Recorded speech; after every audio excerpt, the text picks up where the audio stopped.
will call to order. It is now 6:30 on Monday, August 10th, and all board members are present. We have Jill Niebel on the phone.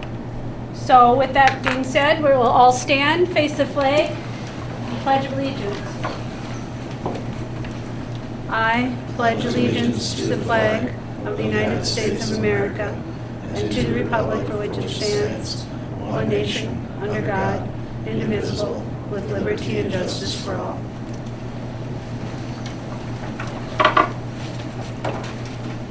All right, I'd like to welcome everyone. First item on our agenda is to approve the agenda or any changes to the agenda, which there is one, and that is, we'll add that to 6C on the consent agenda.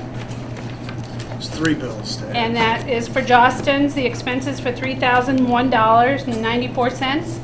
The South Dakota Department of Labor expenses for $3,654.61. And to the Riverside Technologies Incorporated, which is $1,167. All right, with that being said, I take a motion to, entertain a motion to approve. I'll second. Moved by Mahoney and second by Leishner to approve the agenda with that addition. Any other questions? Hearing none, all in favor say aye. Aye. Opposed, same sign. Motion carried. You speak up so Jill can hear. Okay. All right, next is approving the consent agenda, and that's with the, Conflict of interest. oh, I did skip, nope, I skipped that. Conflict of interest with disclosures and waiver requests. There are none. Now we'll move on to approving the consent agenda. And on the consent agenda is approving the minutes, accepting the financial reports, approving the claims, those without conflicts of interest, and that's with the addition of the 3 I just mentioned. Approve the PEA negotiations change. We asked to receive agreements from PEA to adjust the school workday from 8:05 to 3:35. And the change will go to 8 a.m. to 3:30 for the 2020-21 school year only. We ask that the board agree to this change. And item E is approve contracts. We ask that the board approve 2 contracts, one for BJ Busing as negotiated, and for Christine Harnett, who is a part-time food service worker for $11.88 per hour. We're not doing that one. All right. With those items, does anyone want any of those items removed from the consent agenda? I just had a question on the financials. Yes, sir. I was just wondering, Craig, on the school lunch, maybe you're going to bring it up tonight, but did we meet our goal? As of June 30th, we're very close. I don't know because it's based on the expenditures and stuff too.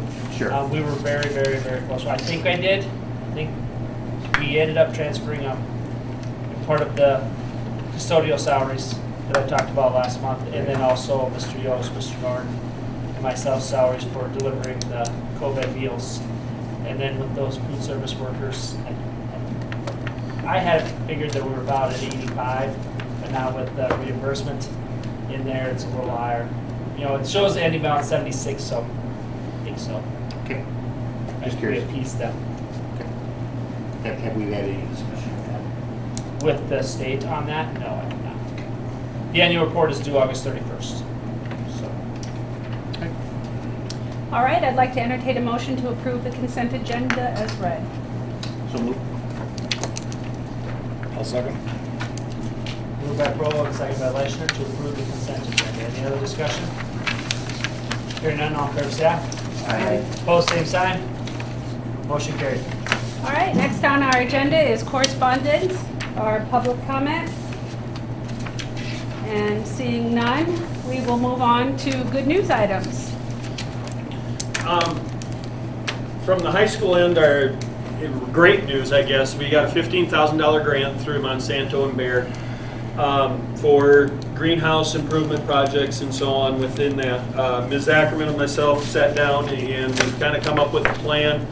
If you remember a few years ago, we talked about having a community garden, and this is kind of an extension of that idea. So the grant itself figures in getting some raised gardens, taking some of that ground out there and getting that ready to go, and putting in like just a little shed so that we can store soil in there, fertilizer, that kind of stuff, and then maybe use it for a few other options. But so that's kind of the basic plan of it. We'll be informing you more as we find out more and as it goes on. I think tomorrow or the next day I'm supposed to be getting a call about a presentation ceremony, so I may be getting hold of you on that too if I could have you there and so on. So great opportunity for us, and it'll be used kind of with that in mind of stepping that forward and really using that greenhouse beyond just in the greenhouse and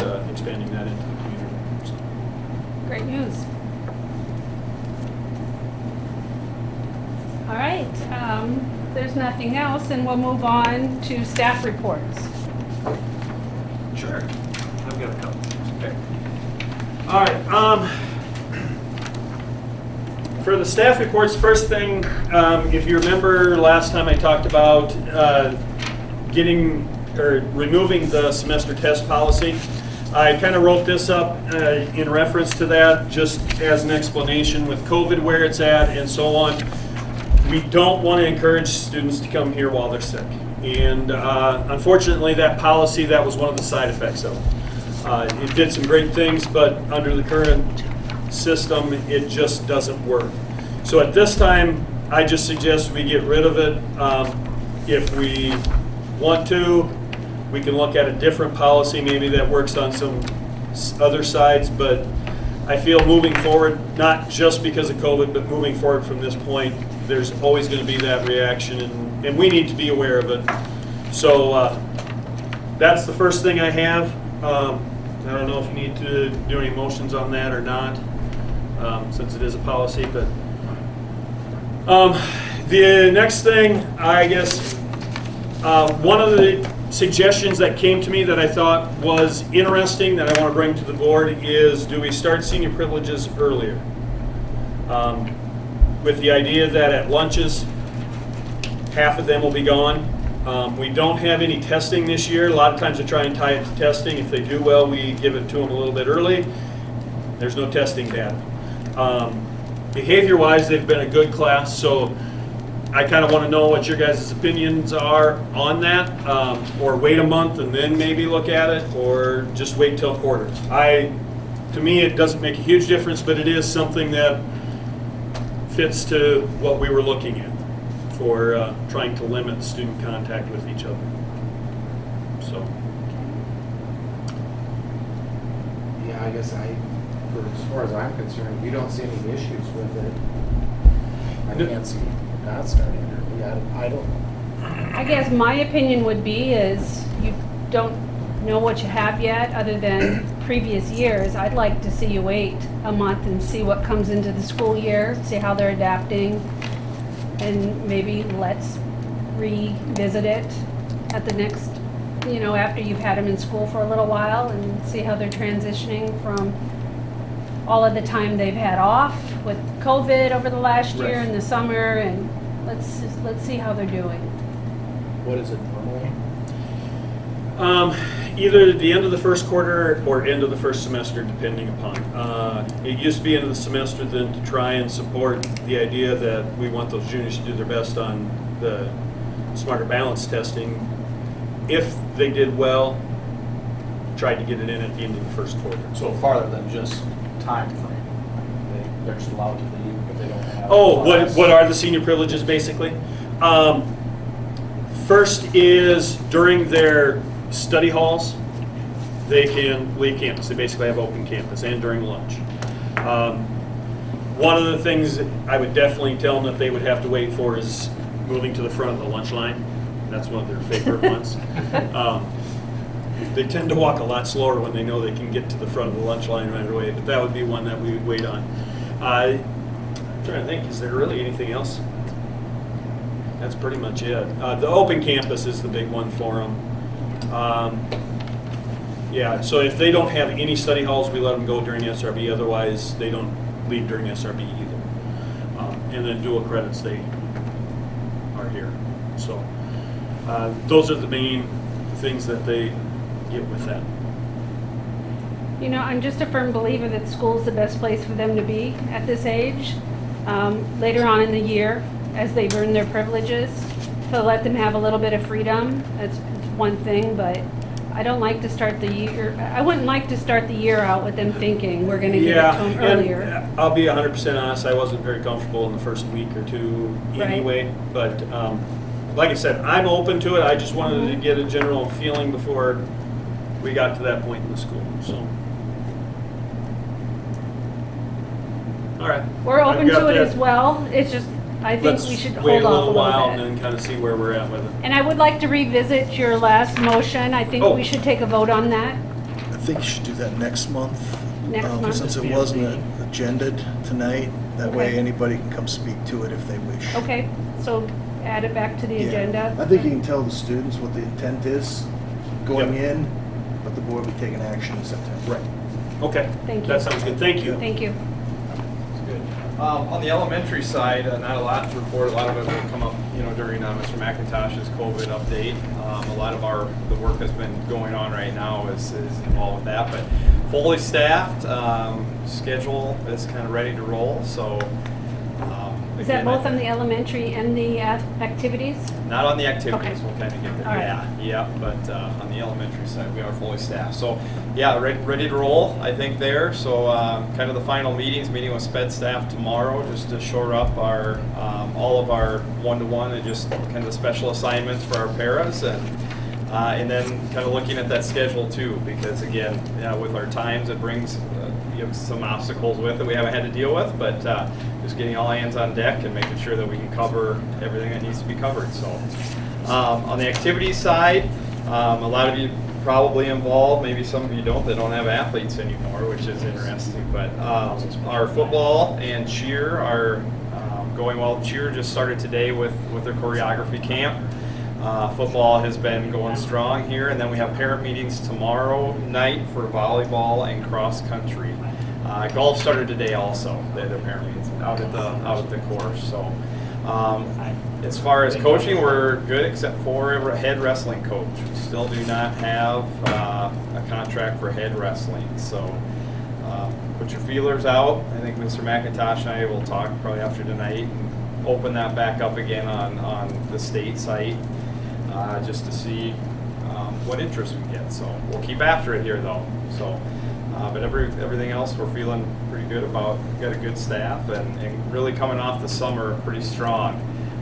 Like I said, we had more athletes in our summer program than ever before. So I know we have a lot of coaches that are pretty excited. So we'll see. We'll just see where it takes us. And again, just as far as that goes, and I know Mr. McIntosh, sat on that advisory committee through the summer, and they are still they're still meeting. I think he'll have probably emergency meetings as needed as they come. There is a lot of turmoil. A lot of states around us have really juggled the sports seasons around, and so. But as now we're planning, to move forward as normal. So that's what we're doing with guidance, with the guidance from the Activities Association on how we'll handle these things. So that's all I have, unless there's any other questions. Thank you, Mr. Thank you. Yes. I handed out a document tonight. It was an email I received from Joe Moran from the state of South Dakota. One of the things that the department announced last week was they would be conducting or providing what they're calling sentinel testing. And what they want to do is test 5% of school staff each month. And I guess if it's acceptable with the board, we'll go ahead and sign up as a school district. Only those people who volunteer will be tested. So those who would get tested will have agreed to have to the procedure. So I think they're just trying to get a feel for what and if there's any type of spread a school. So we're planning to go ahead and proceed with sentinel testing. May I ask a few questions on Yeah, that? yeah, I can answer them if I can. Are there kickbacks or anything that we're getting for doing this? No, Okay, other than the employees, having peace of mind, right. knowing. And didn't we already have some measures in place to do some random testing? No, Not with the no. teachers? And the state, the entire cost is covered by the state of South Dakota, so, no, we did not. Okay, Anything else? no, thank you. Okay, you bet. Another program that they're rolling out, and it started today, is they have what they're calling office hours, and that's a meeting with the Department of Health and Department of Education, and it's designed for superintendents and school nurses. So every morning, 9 to 10 o'clock, 5 days a week, there's a online webinar, Zoom meeting, call it what you want, and a lot of question and answers, a lot of discussions on how to handle problems. So I think that's going to be very beneficial going forward. We did go ahead and we have a meeting scheduled tomorrow with Avera St. Benedict and the nurses, and we're going to sit down and talk through everything. We got to find out what supplies they need so we can get those here for the nurse. We've signed them up so they're getting the same emails regarding this office hour program. So everything's starting to fall into place. We have 2 rooms identified. One will be an isolation room, and then the other will be the nurse's office, if you will. And they're just across the hall from one another, so it's 10 feet. Pretty easy to supervise both. One of the things that we talked about in seems like a previous lifetime now, but it hasn't been that long ago, was with my pending retirement, whether or not the board wished to use a search firm in their search for a replacement. And every indication at that time was that was something you were interested in doing. So I'm just trying to determine what would be a good time. I'd like the one Tom Oster runs one, Dakota Consulting. Is it Dakota Consulting? Dakota Consulting, and they're the only South Dakota firm. They are a joint effort with the Associated School Boards as well. Other than that, the companies are out of state. I'd like to bring him in just to have him give you his sales pitch to you and tell you what that all involves and what it entails, and then at that point you can tell him if you want to get a quote for the cost or not. And then if we did that in September, you'd have the quote by October. You can decide if you wanted to accept that or not, go out for another bid, and then by hopefully November, then we could maybe even take my resignation and start the process. I'd like to hang on just a little bit. I don't want to quite resign yet. I haven't turned 55 yet, so I can't quite retire, so I don't think I should wait until then. So I'm not anyway, gonna let you resign earlier. that's kind of the plan I have, if that's acceptable with the board. The supply update. Craig was going to do a little legwork for me today on this, but last week we received notice from our main supplier, Hilliard, that everything was back ordered and they couldn't get anything in. And it was shocking, to be honest with you. Some of the materials we ordered in March, we still haven't gotten. And I don't know when we're going to get them. So anyway, of the critical components that we really needed, I think there were some masks and some gloves, hand sanitizer. What else was there, Craig? Anything? The face shields. Face shields. We had masks with clear cutouts for some staff. Things like that we weren't getting, but thanks to Craig and Julie, they worked hard and dug stuff up from all around the internet. And It's funny, they couldn't get the youth-size disposable mask, but I got it in 2 days off of stock fees, so. yeah, so I don't know. I don't know where their supply thing is, but they've always been pretty good. We've never had problems with them. But anyway, the good news is we think we'll be able to roll on the 19th. So For shields and masks and things like that, I got everything coming. I looked all my Amazon orders up, and they say 14th through the 20th, so for pretty much everything. thermometers are supposed to be here on 13th Thursday, so face shields are supposed to be delivered today, but with the goggles, but they didn't come in today, so hopefully tomorrow. That's good news. Thank you, guys. So we're being optimistic on that. And then the last thing is we've got the National Guard came and asked us, they were looking for some projects for their guys to do, or their guardsmen and women to do, and they asked if we had any projects for them, and we did. We had a piece of concrete out there that was settling and busting up, and so they're replacing that. So the good part is there's no cost for the labor. Obviously, we're paying for the materials. So what did he say that was going to be? About 7-yard pour, maybe 6. I don't know. Something. It It was bigger than I thought it was going to be. So other than that, we're just trying to get everything in order. We've got in-service later this week. The new staff comes in on Wednesday.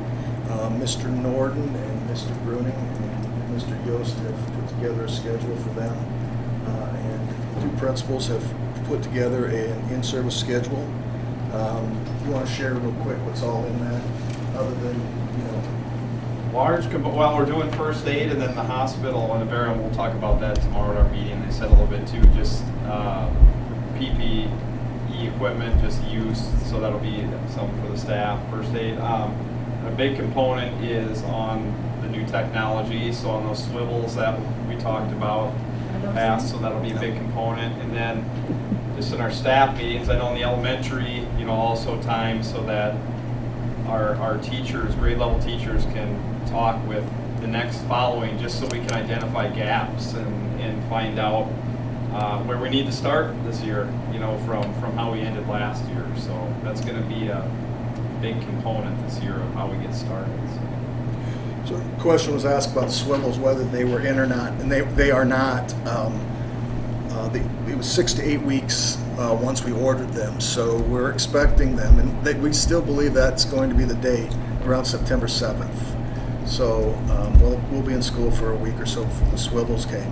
The good news is we had the same report regarding the iPads that go with them, and they have come in. So we're ahead of the game on that side. But How do you know which students are going to physically appear versus which ones plan on staying at home? Are they reporting that? Yeah, we're getting calls from We're getting calls, parents, so we have our list started. Okay.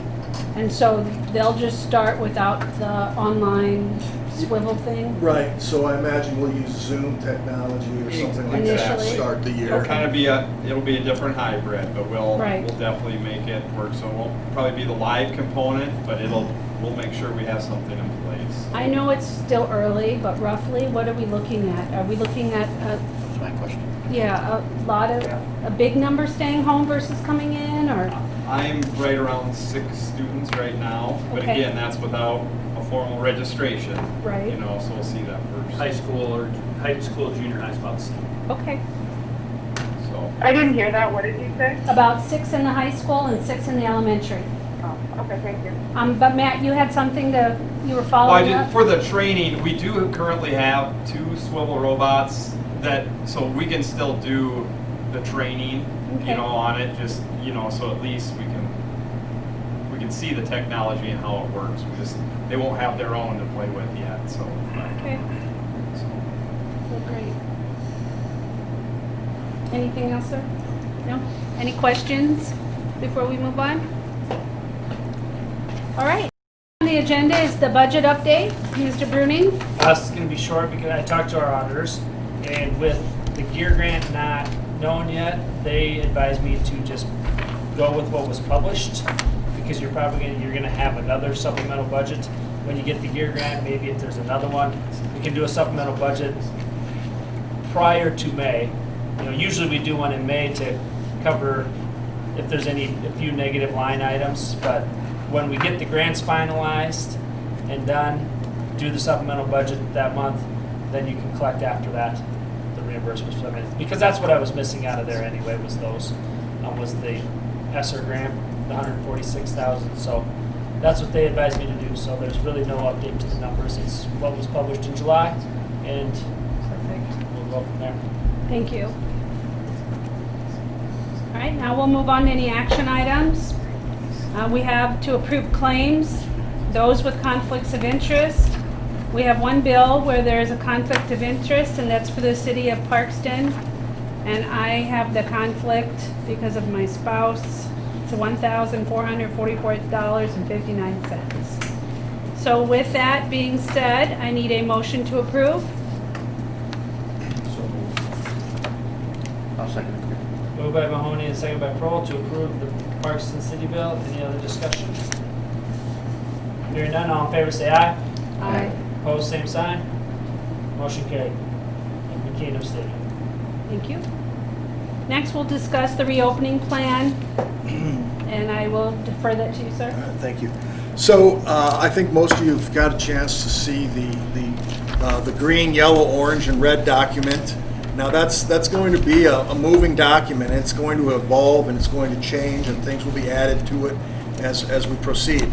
For example, today I saw the Sioux Falls School District released their 4-tier plan for activities, and their plan discusses, who gets to attend ball games, how many fans will come, depending upon where they are in that stage. So I can see that being something that we bring to you at a later date too, and that would fit right into that model. So they, if the higher the outbreak, if you will, the fewer people they bring into gatherings. And that was one of the things that Matt and I wanted to visit with you about tonight. And it deals not only with bringing outside groups into the school district to conduct activities, but then, what about our boosters who want to do tailgating, and they want to have their barbecues and things like that? Do we want to be encouraging large groups like that to come or not? So I think we can start with the first question, and it's the one we ended with last year about bringing outside groups into the school or into the school district. And I think Mr. Jadosi's here. He asked me some questions. He's heavily involved with the youth football program. So we have youth football that comes in, basketball, wrestling, Boy Scouts, what other groups? Missoula typically comes in. I think they have canceled for this year. But there's always someone. Your group, Barb. The VFW uses the facilities. There's probably a lot more that we're just not even thinking of. They have a running club. Yeah. Now, I got one question on that, just from Jadosi's side and our side. Is youth volleyball and basketball that don't have outside kids coming in different than youth football and youth wrestling who have kids from other towns? Is there a difference there? I don't think in this scenario there is. I think any congregating of any group of people in the building is really the concern, not necessarily where they're coming from. Because depending on what the group is, you're going to have people from all over the place. So, the question then becomes, if you don't allow them to come in, they're probably going to go somewhere else anyway. And the overall goal, obviously, is to try to keep everyone healthy. And if they go elsewhere, then nothing has been gained, really, in any sense. I don't know. I don't know what the board's thinking. Youth football has kids from other communities. Youth wrestling has kids from other communities. We had allowed it in basketball at one time. I don't know when's the last time we've had one. I've never had one. And then, and what's that? What was that? And volleyball, we haven't had any outside. Volleyball, basketball, it was 2 years ago. They had one. So, on the girls' side. Volleyball, no, we have not, at least at my time. So it's primarily those two male sports, football and wrestling. Wrestling's a big question mark anyway, with just the fact of the nature of the sport. Football, if you're watching that at all, the Big Ten and the Pac-12, and there might not be any college football this fall, so it's a question mark too. Mr. McIntosh, the one thing about football, just to bring up, they do not use our indoor facilities at all for youth football. Just when you're thinking about it. I mean, I don't, but they are on our grounds though, but not, in our building. I think equipment checkout would be it, but they could do that outside also, or in the shop. Yeah, can I just mention a couple things that we've been talking about? Obviously a lot of your sons have been involved in the youth football before. I think we've already come to the conclusion with other communities that the jamborees are out. Our youth jamboree, we get 1,000+ people here. We already know that can't happen. I guess what we're shooting for right now is trying to set up a schedule where one other community comes in, and yes, it would be nice to use our facilities outside. I can promise you for youth football, from checkout to practice to games, no one would ever enter this building. I guess one thing that would concern me is if we do have a game here, I would like to use the restrooms, and that would be people, but that would be just like any kind of football game that we have here. We're going to have people from other communities using our restrooms. But like I said, the checkout, I've already talked to Mr. McIntosh and Mr. Yospa. We can take helmets, we can take all our pads, so no kid will be coming in this building. We do have kids from Ethan. We've built up a pretty good partnership with them, but we do usually have less than a handful of kids from Menlo that come. Once in a while we might get a trip kid. It's been a while, but that's kind of the communities that would be involved in this program. Like I said, we don't know.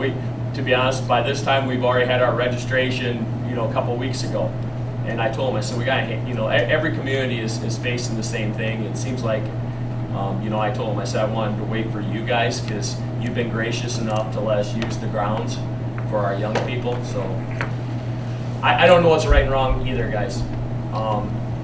But I do want our kids to participate in things. I just fear that if they're not doing something here, they could be getting in some trouble somewhere else. That's just my personal opinion. So I guess that's why I'm in attendance tonight. I'm speaking on behalf of the youth football right now, but I am also, my wife and I are also presidents of the wrestling board, the youth wrestling board, so that'll come a little later on, but I think we're just going to wait on that because that's a long ways away yet, and a lot of things can change. Mr. Dozy, now had you looked into, did the youth football, have they made any statements that you know of as far as an organization? Not, we are not part of South Dakota football because there is a South Dakota youth football. We are not part of that. Okay. But they have actually pushed it back 2 weeks, or actually a month. So they'll get started here because usually their start practice is at the end of July. And that's tied to Sioux Falls. They've actually just pushed it back to the end of August right now. They're going to shorten their season from what I've heard. I'll be honest, I haven't done a whole lot of research, just talking to people that are involved in that. But they are still planning ahead also. We are just kind of a separate entity where we just call up, there's about a handful of communities, and we've gained a couple more this year that we just do our own thing. So it's not a, that South Dakota youth football is usually the end of July until the middle of November, where we're usually 1 month and we're done. Chad, would you guys have any protocols in place, like taking temperatures before practice and things like that? Are we planning to do those? To be honest with you, I haven't met with my board because after visiting with you, I thought I had to wait until after this meeting before we, visit as a group. We can definitely talk about it, that we have to have protocols. I don't know what all we can do, How many kids generally are in that program?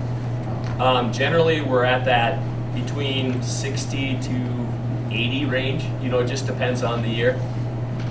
It's good. I really foresee it being less this year. But on the other hand, we did finish up with baseball, and I do believe we had just about everybody out for baseball. We thought maybe the numbers might go down there, but they were still pretty much the same. but, I guess just depending on the groups. But I would say, I think last year we had about 65 kids. And I know we had a small sixth grade class here in Parkston last year. I think our numbers will be a little higher this year, depending on, if parents choose to they want their children to be. I've already been approached by a parent from Menlo, a couple parents from Menlo. I've had people from Ethan talk to me, and I just told them, I said, guys, you just got past the word. I don't know what the answer is yet. We're looking at options, but obviously we respect your guys' decision too. I mean, it's a different time period. We've never seen this before. Chad, if you didn't use the grounds here, would you guys go elsewhere? We have talked. We do have one board member that is from Ethan, and he did talk to their superintendent. They were going to talk about it at their board meeting. The thing about that is Ethan didn't even allow baseball this year, so I don't know, but I was informed that, hey, that's the city council. The school board might be a little bit different. I've even thought about, hey, do we go to Dimmick? It's halfway. Could we use the baseball field? I have not approached anybody on that yet. I don't know what the answer is, guys.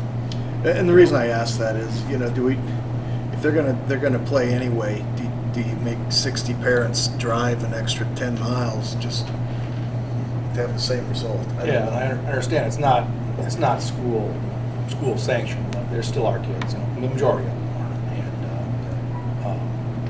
are. The one thing that we're really fortunate with being here and in Parkston, we can spread the kids out. I'm sorry if we had to go to Ethan, for example, they have a football field there. I mean, we'd be more together, where we have 4 football fields here in Parkston, if not more, with the grounds that we have. And it would probably be pretty ugly if we had to go to Dimmick. And I don't,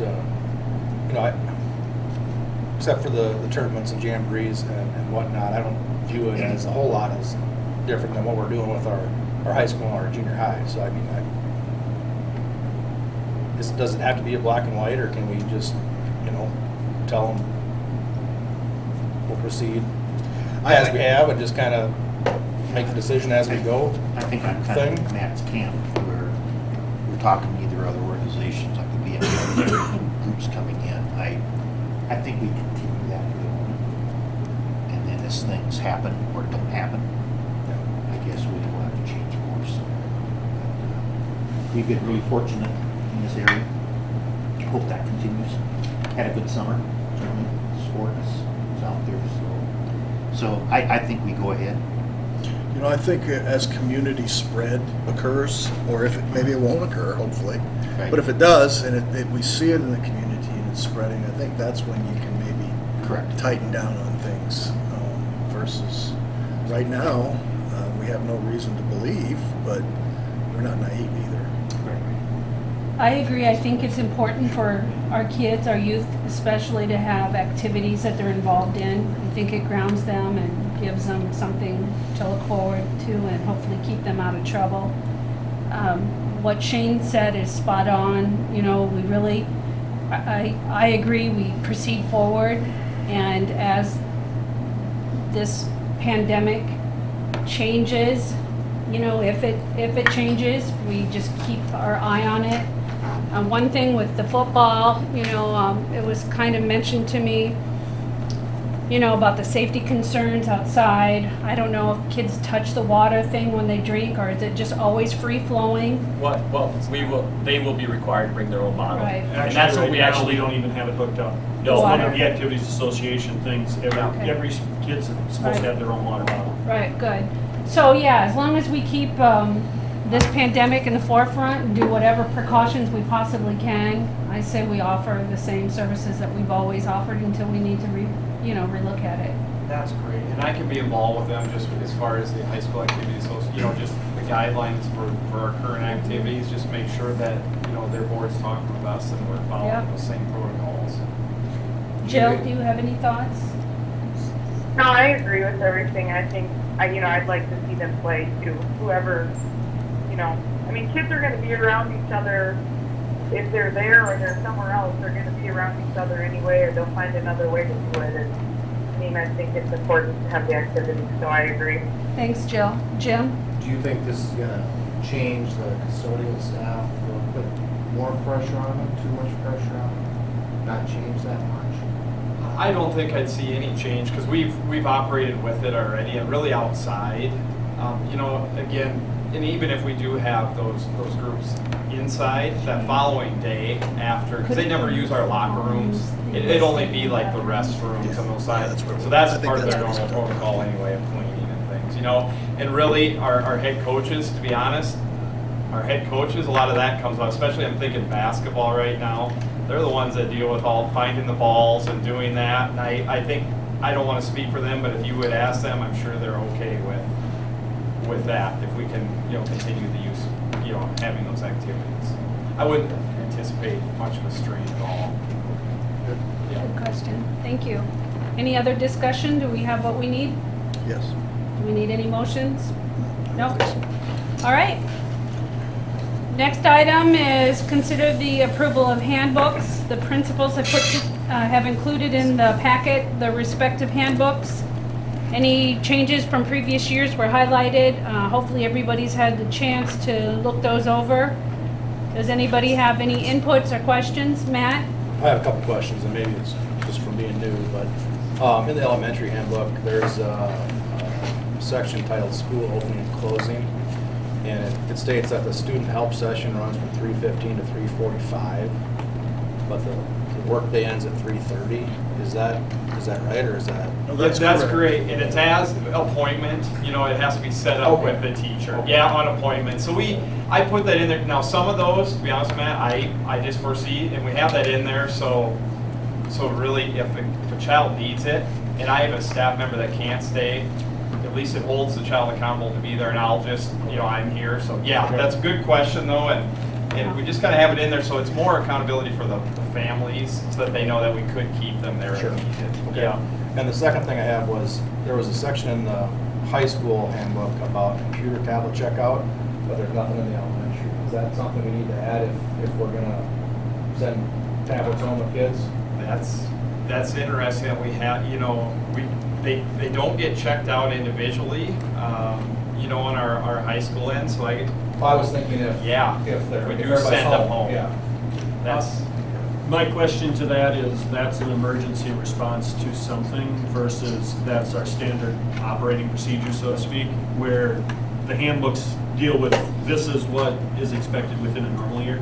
That would be the only reason I wouldn't necessarily put it in there. Both great questions, Matt. yeah, definitely discuss that though. That's not something that I've really processed either. Yeah, it is But if they do check it out, maybe if it's in there, then even if we wanted to, fifth graders could check it out for this amount of time, then maybe there's something. Last year, Tony, we didn't have elementary families put down an insurance deposit, did we? But we did 7 through 12. Right. 7 through 12 is $25. Right. So if that's something they're going to be taking home, that might be something we want to consider. So let us kick that around, man. That's they've never taken them home before. Right, In exactly, elementary right. is the deal. So yeah, let us. Are they gonna start out taking them home? I don't know what the plan is. like, yet. and again, and that's the catch-22 there, Mr. Bruni, because in anticipation of a closure, yeah, my teacher would be, you know, otherwise, you know, like I touched on, from the elementary, we're really, we're planning for a 24-hour switch. So meaning if we have to close, you know, my teachers will be ready within 24 hours, meaning that we'll either have material pickup or drop out, you know, or they'll have to come and get those materials then, you know, at the school at some point. That way we're not having to send everything home. My teachers are all going to send things home with elementary kids so that in the case of a closure, those kids would have something, those students would have something to do for one day. You know, for one day of instruction, they'd have something to do so that we can get an order then to get them the materials that they need. And that again is just to alleviate this back and forth shuffle that, ooh, I think, you know, somebody had the sniffles, do I send them home today?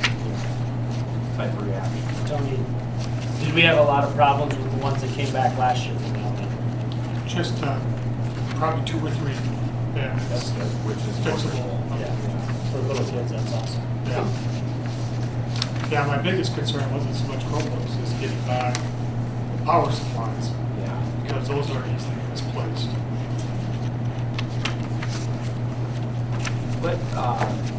Matt, I'll kind of reach out to my principal group though, too, just to see if there's protocol, what other schools are doing with that too. If we're not issuing them, but if it's on an emergency basis, you know, kind of how they're covering that.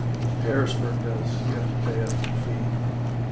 In For the elementaries, yeah. and you don't get to take them home, it's just as, do you know if I they take? assume you get to take them home. Okay. I shouldn't assume, but I am assuming. See, and I hesitate. Otherwise, I don't know why they'd have you pay a fee. Sure, and that's why I hesitate having having you pay, because then they're entitled to take them home every day, Yeah.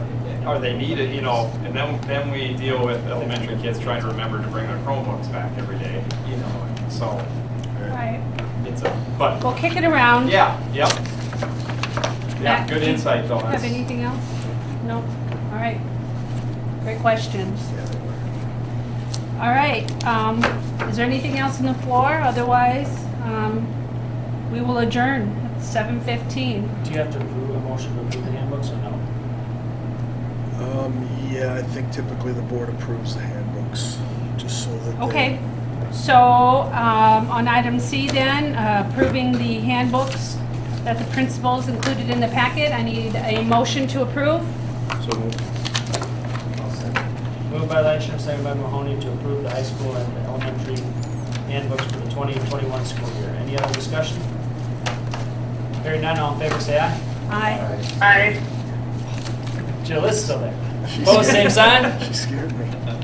Motion carried. Sidebar. So, how does administration feel coming into the start of the school year? Apprehensive? Yeah, I know I am. It's just the unknown.